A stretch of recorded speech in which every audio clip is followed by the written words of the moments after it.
right, Andre, if you wouldn't mind. All right, good afternoon, everyone. It's a great day to be in Jacksonville. It's a great day to be in Jacksport. I have had the privilege of being a board member of the Jacksonville Port Authority.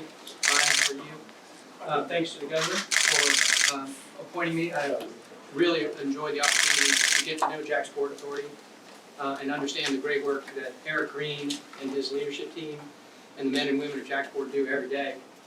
I do want to take a moment to recognize the elected officials and appointed officials that we have with us here today.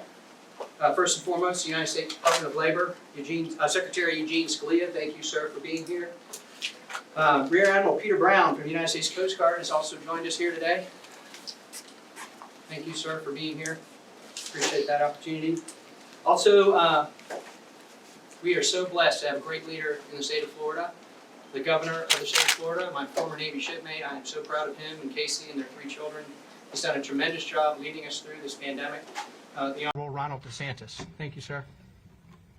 The Jacksonville City Council, I think Vice President Sam Newby, are you here, sir?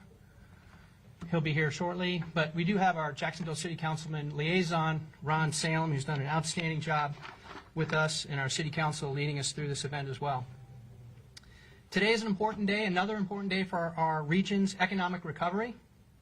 We are grateful to have Secretary Scalia and the governor with us here today to find out about firsthand about the jobs that we have here at Jacksport and the creation of jobs that Jacksport does every day, all through the outstanding leadership of Eric Green. The cargo activity through Jacksonville Port Authority generates more than 138,000 jobs for Floridians. Now, Jacksport's role as North Florida's #1 economic engine is more important now than ever before.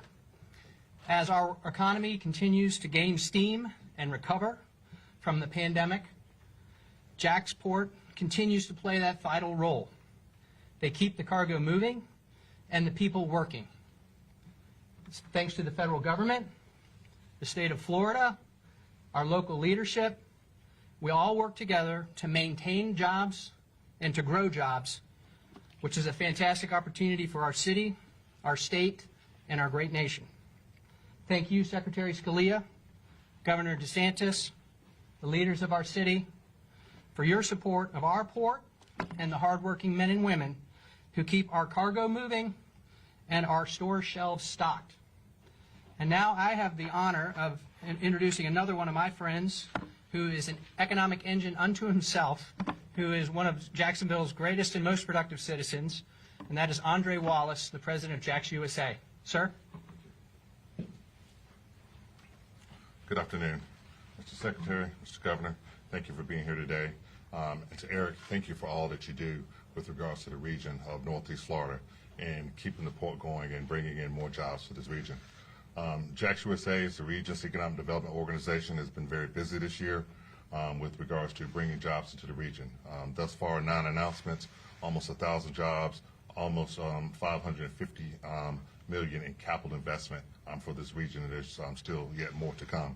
And that cannot be done without the assistance of both the federal government, state government, as well as local government. So I really appreciate everyone being here today, and this is a great momentum opportunity for us, and there's more to come. Thank you. And now I'm going to introduce the governor of Florida, Mr. Governor Ron DeSantis. Well, thanks so much. Thanks to Jacksport for hosting us. Thanks to Secretary Gene Scalia for coming down here and being an ally for the state of Florida as we work constructively with our federal partners. I just want to commend Jacksport for the great job that they've done, just generally as being a great economic engine for our state, but particularly over the last few months. And we look forward to them continuing to serve as a very significant engine for the state of Florida. And we've been happy as governor to be able to support those efforts when we have with funding and other necessities. A couple updates for our COVID response. I'm working with the administration in Washington, the Vice President, Secretary HHS, to expedite additional shipments of remdesivir. That's a therapeutic that is being used in hospitals throughout Florida. Most of the physicians I've spoken to have been happy with the results with their patients. And there was the next shipment was scheduled sometime next week, but we think that we need to get it here as soon as possible. So that is in the pipeline. We're going to be, I think, first in line on that, and we hope to be able to have those delivered. It may come to the state of Florida, then we'll deliver it. The initial plan was the next shipments were going to go straight to the hospitals, but it may be easier for us to do it. So that's a big priority for our hospitals, and it's a big priority for our administration. The other thing that we've been doing is assisting hospitals with personnel support. If you look at kind of what's going on, they have a lot of capacity in terms of beds. But particularly in some parts of the state, they have seasonally less staff now because they typically have fewer patients in the summertime than they do in the wintertime. They also have additional stress on their staff now that everyone that comes into the hospital who's going to give birth or who's going to, and down in Miami, if people get in a car accident, they're getting swabbed. People are turning up positive for coronavirus even though they're not symptomatic. So they're in the hospital for something else. They're positive. They're not being treated for it, but it does require certain protocols to be put into place so that they can be appropriately isolated, and it's just more labor intensive. And so a lot of folks have been working a long time, really since March, on this. I know we've had different blips, and now in a higher blip than where we were in May, in the beginning of June. But we've dispatched 100 contract nurses that we had under contract down to Miami-Dade, another 100 for the Tampa Bay area, and I've just spoken with Director Moskowitz. We're going to bring in many more 100 to be able to help with those efforts, which we think is very, very important. The other thing that we have some good news on in terms of our long-term care facility testing. As many of you know, we tested the residents and the staff of over 4,000 facilities from April through the middle of May. That's very important because our residents of our long-term care facilities are the most vulnerable in Florida to the negative effects of the COVID-19. Once we went through one time, we said, okay, you need to be testing the staff periodically. The nursing homes and long-term care have been shut down to outside visitors since the beginning of March. So the way it gets in is if you have staff, bring it in. Obviously, there's screening procedures that happen every day. If someone's symptomatic, that's a little easier. Someone who's pre-symptomatic or asymptomatic, that creates more of a problem. Of course, they're required to wear PPE. We've shipped at the state huge amounts of PPE to those facilities, and we think it's important to do it. But the periodic testing of the staff, now there's almost 200,000 folks throughout Florida that work in these facilities, so it's a huge effort. We've now gotten about 57,000 test results back from just long-term care facility staff within the last week. Really surprisingly, but obviously, fortunately, the positivity rate's about 2.3% of those staff members. As many of you know, statewide, I mean, we're looking at positivity 10, 15, even down in South Florida, 20%. So that is that is good news, and perhaps they're protecting themselves and they understand because of their work. Now, we have many more tests that have been submitted, that the results are still pending, but out of the 57,000, we got about 2.3% tested positive. Obviously, once that happens, you isolate those staff and make sure that the residents are protected. So that's good, and we're going to continue to do that because that really is where most of the vulnerability is in terms of the clinical consequences of COVID-19. The JAX test sites here that were just opened by HHS, they're doing this in a few select areas across the country. So they did 3 sites that opened yesterday, one at Regency, one at First Coast High School, one at Peterson Academy. And they did in one day, at all 3 sites combined, they did 3,400 tests. So that's a lot of traffic to be able to get through. So we appreciate HHS coming down, helping out Northeast Florida with additional. As you know, we have the big site at the football stadium, and we've done other things with walk-up testing, particularly in underserved areas. This will help going forward, and so we appreciate it's not going to last forever. They're coming down. They really want to flood the zone with tests in certain parts of the country, and that's a lot of tests to be done in one day. When we first opened this drive-through site we were getting 200 a day coming through. Now, granted, you had to be 65, you had to be symptomatic. Now it's kind of mass community testing, but still, that's a lot of tests to be able to do. We're also now offering at some of our drive-through sites, including the site here in Jacksonville, antibody testing for members of the general public. What we had been doing now for really a month and a half, probably 2 months, is anyone who's a healthcare worker or first responder, if they want to come through the site, they can opt for an antibody test. Now, the antibody test will tell you whether your body has developed antibodies to ward off the infection. And so if you have the IgG antibodies, you know that you were infected most likely 2 weeks or more in the past. If you have the IgM antibodies, you know that you were likely infected within the last 2 weeks.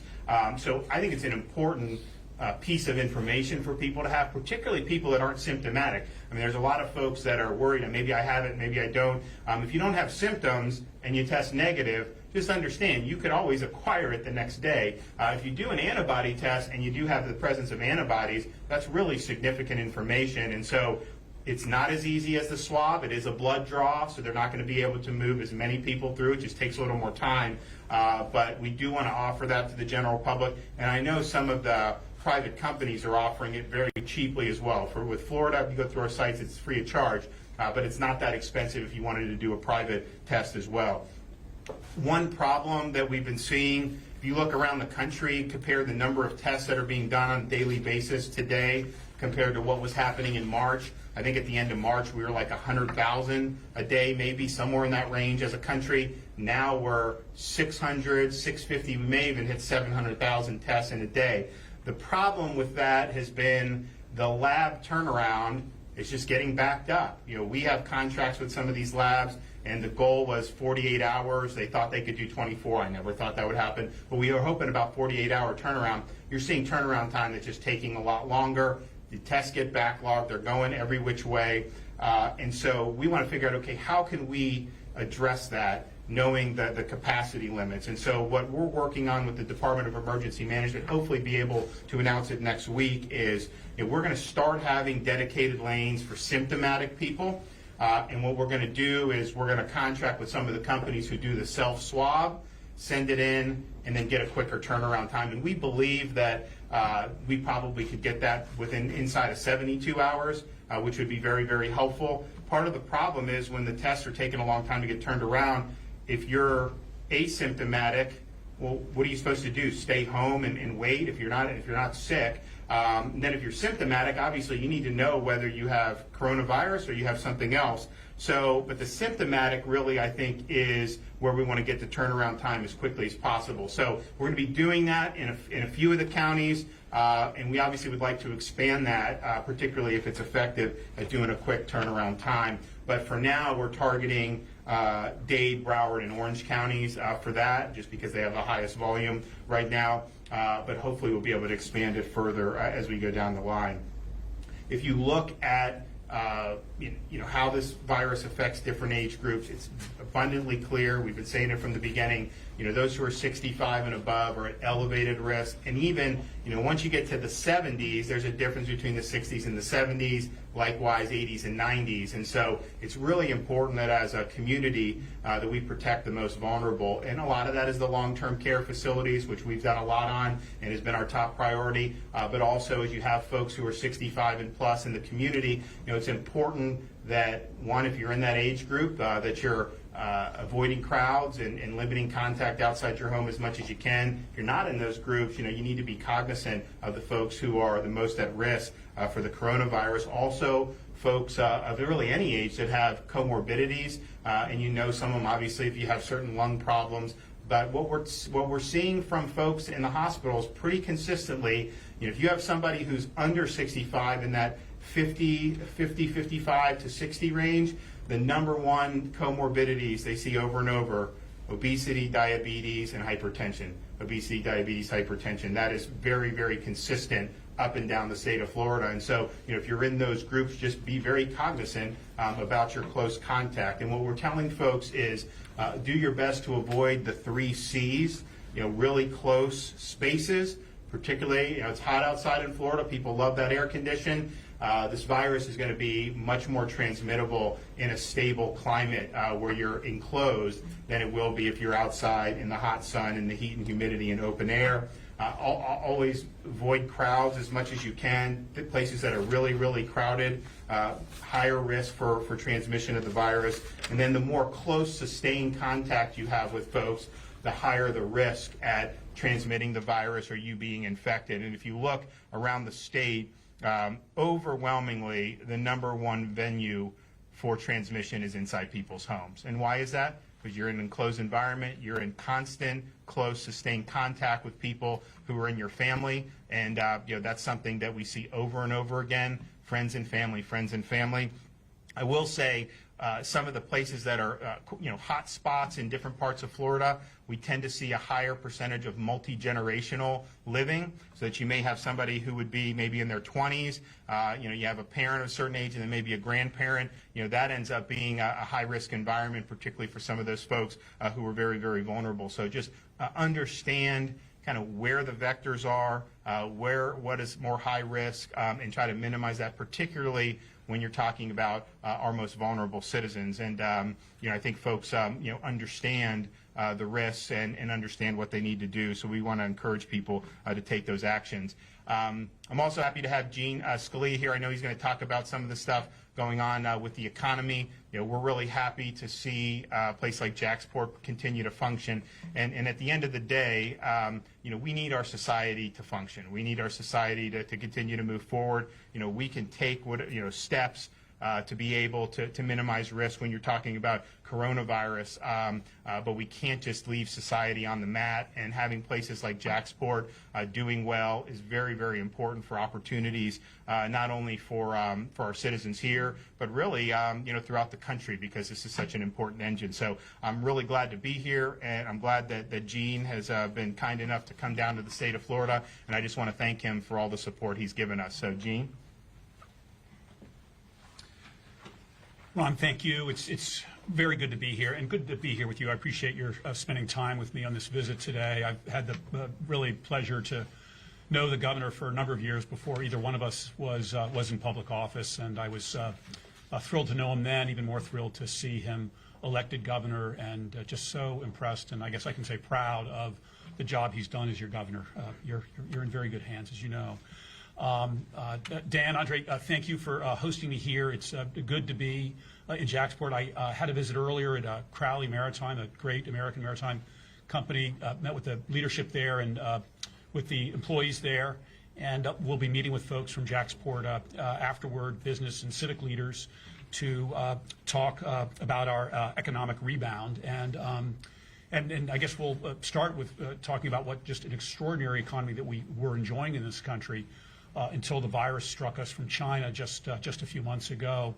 As many of you know, we were at 3.5% unemployment in February. We put that jobs report out in early March. It tied a 50-year low. We had record low unemployment for African Americans, Hispanic Americans, Asian Americans.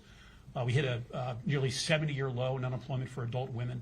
And as the president emphasized in his State of the Union address, we were experiencing what he called a blue-collar boom, because the benefits of this extraordinary economic condition and job market were felt especially by lower wage workers. We had hit the lowest unemployment recorded for Americans who don't have a high school degree. And wages were rising across the board, but were rising more quickly for lower wage workers, who saw about a 15% increase in wages in the 3 years since the president was elected. Then the virus struck. It's obviously presented some considerable challenges, but fortunately, the president, together with the Congress, moved very quickly in March to package a number of relief measures which have positioned us for a very strong economic rebound. One provision of the CARES Act was, of course, the Paycheck Protection Program to support small businesses, but even more importantly, from my perspective as Labor Secretary, to keep workers attached to their employer, so that when we were ready to reopen, the workers were there, the companies were still in business, and were ready to stand up and get going. And that is one of the reasons that we're doing well now. There were 400,000 companies in the state of Florida alone that received those Paycheck Protection Program loans in the amount of about $32 billion. Another very important thing the president did was, of course, the economic impact payments, $1,200 per taxpayer, $500 per dependent child, which provided needed money for American workers across the country. And then, of course, the $600 a week federal unemployment benefit. Back in the so-called Great Recession, 10, 12 years ago, our last economic downturn, the federal plus-up on unemployment was $25 a week. This time around, it was $600. Because of the extraordinary thing we were doing with our economy is we were shutting our economy down. American workers were being told that they couldn't earn a living in a number of states and locales. Well, as I said, this laid a groundwork for a strong recovery, and we are seeing some very, very strong early results. We, in the month of May, added, now we know, 2.7 million jobs to the U.S. economy. And in June, we at the Labor Department reported last week, we added another 4.8 million jobs, so that in just a 2-month period, we've put 7.5 million Americans back to work. And we know that we've put more back since then. The unemployment rate has dropped more than 2 points just from May to June. It's now at 11.1%, which is too high. And we need to continue to bring that down, continue to put people back to work. But we are so far ahead of where it was projected. Back at the start of May, the expectation was that we were going to lose about 7.5 million jobs in May. But as I said, we added more than 2.5 million. Then we added nearly 5 in June, so that rather than being 7.5 million down, we're actually 7.5 million up. It's a 15 million job swing against what the expectations had been in May. So we are reopening, we're rebounding, and we're going to continue to work to maintain that momentum. And let me just mention a few priorities in that regard. First, of course, is safety. The governor's addressed that. He's been particularly strategic, analytical, and thoughtful about that from the start. I know he's been in close communication with the vice president, with the members of the coronavirus task force on a virtually daily basis. We will continue to support the state of Florida as needed, and we'll continue that regular contact. And we'll also focus on safety in the workplace. That's part of our mandate at the Labor Department. It's one of the things that I was speaking to the folks at Crowley about. It's one of the things I expect that I'll be speaking to business and civic leaders later today. Let me talk briefly about schools. As I say, we're reopening.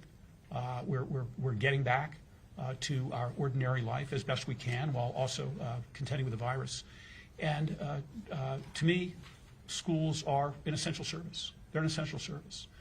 We've had our factories in this country open throughout the pandemic. We've had our grocery stores open.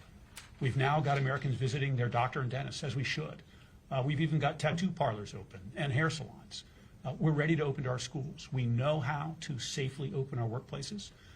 There are steps that can be taken that will be successful.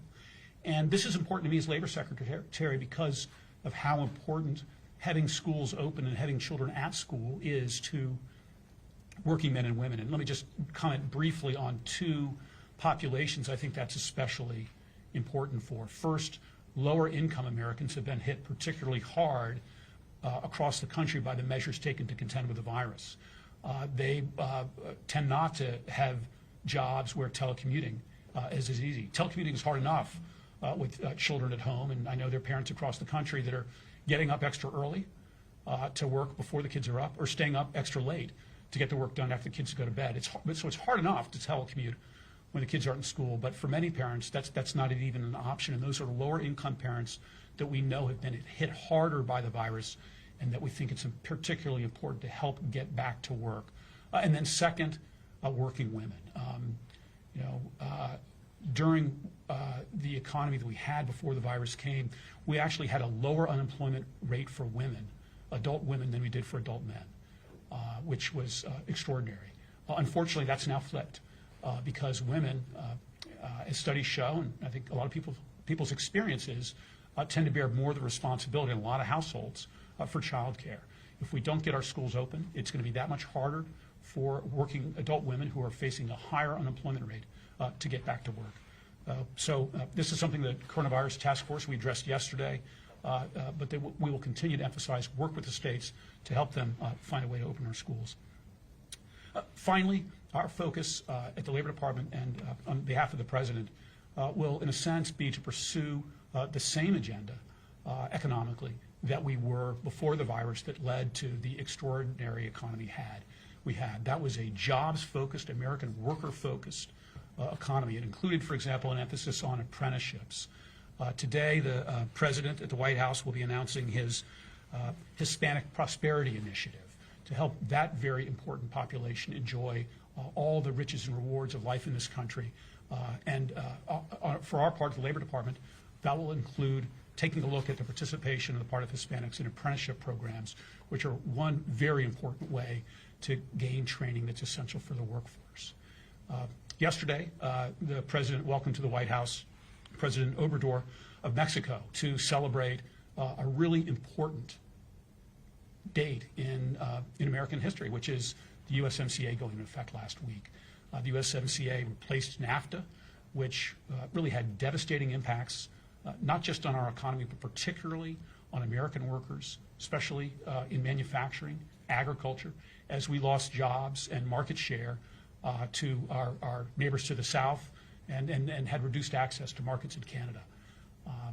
The President pursued that change, ending NAFTA, renegotiating a fairer, more reciprocal trade deal from the day he became president, and achieved on a resounding bipartisan basis back in January something that everybody knew needed to be done, but nobody thought could be. And that was replacing NAFTA with a much better deal that we estimate will bring to the U.S. as many as 500,000 jobs or more in the years ahead. And those will be good paying jobs in manufacturing and other similar sectors. So again, it's a pleasure to be with you, to be visiting Jacksonville today, and be welcome to welcome your questions, and I'm sure the governor will be happy to take a few too.